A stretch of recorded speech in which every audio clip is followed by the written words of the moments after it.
India's got talent की भारती हमारे साथ है और भारती के साथ हैं उनके एक्टर सिद्धार्थ। भारती अच्छे ट्रीट कर रहे हैं कि नहीं? नकुल के बाद सिद्धार्थ आए तो बहुत अच्छे, मतलब नकुल भी बहुत अच्छे थे और ये तो भी बहुत अच्छे हैं। मतलब ऐसे लग रहा है कि बच्चन साहब के साथ परफॉर्म कर रही हूँ। जैसे हाइट, आवाज़, इनको वोट करने के लिए 5688 तो मैं 2-3 बार देखती हूँ, कहीं बदल तो नहीं रही है, लेकिन बहुत मज़ा आया। सीज़न कैसे बीत गया पता ही नहीं चला और होप सो कि अगला सीज़न जल्दी आए। सिद्धार्थ कैसा मतलब अनुभव किया आपने इंडियाज गॉट टैलेंट? जैसे ये मेरा पहली बार था जब मैं एंकरिंग कर रहा था और मैं बहुत ज़्यादा नर्वस था, लेकिन सच मायने में कहूँ तो फिर भारती के साथ जो भी काम करेगा वो इतना आसान बना देती है काम करना कि दूसरे वाले को लगता ही नहीं कि वो कुछ काम कर रहा है और मजाक पे सारा काम हो जाता है। भारती के साथ काम करने का एक बेस्ट पार्ट ये है कि वो आपको इतना हंसाती है कि आपको पता नहीं चलता, स्ट्रेस ही नहीं होता बिल्कुल काम का। और ऑफ कोर्स आईजीटी का इतना बड़ा मंच था और उस मंच पर आकर मुझे एंकरिंग करने का मौका मिला, वो भी फर्स्ट टाइम।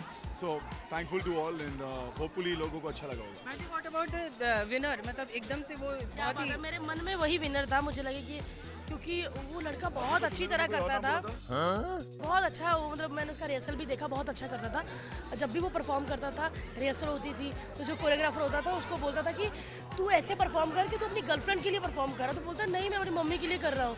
तो इतना भोला था ना, डिजर्व करता था वो लड़का। और हिंदुस्तान बहुत समझदार है, उन्होंने बहुत समझदारी से वोट्स किए हैं और जिसको ज़रूरत थी उसी को जीता है। सिद्धार्थ, आप मत कहना कि आप भी उसी को सपोर्ट कर रहे थे। आपका वेरी ऑनेस्टली मैं 2 फेवरेट थे और उसमें से एक मानिक था, टू बी वेरी ऑनेस्ट। और मुझे सबसे ज़्यादा जो बात छुई वो ये थी कि अब जब हम लोग यहाँ पे अनाउंसमेंट कर रहे थे और जब मैं देख रहा था जब एक्ट्स परफॉर्म हो रहे थे और 9 से 9:20 तक ही जो वोटिंग लाइन्स ऑन थी वही टाइम पे ऑन थी और वहाँ पर सबके पेरेंट्स एक साथ लाइन में बैठे थे and it was so touching. सबके पेरेंट्स मैसेजेस कर रहे थे अपने बच्चों के लिए, वोट्स कर रहे थे, जो कि बहुत ही नॉर्मल है और हर एक मेरे पेरेंट्स ने किया मेरे लिए। और मानिक पॉल की मदर के पास शायद मोबाइल नहीं है और वो मैसेज नहीं कर पा रही थी और वो मुझे इतना छुआ, इतना टच किया।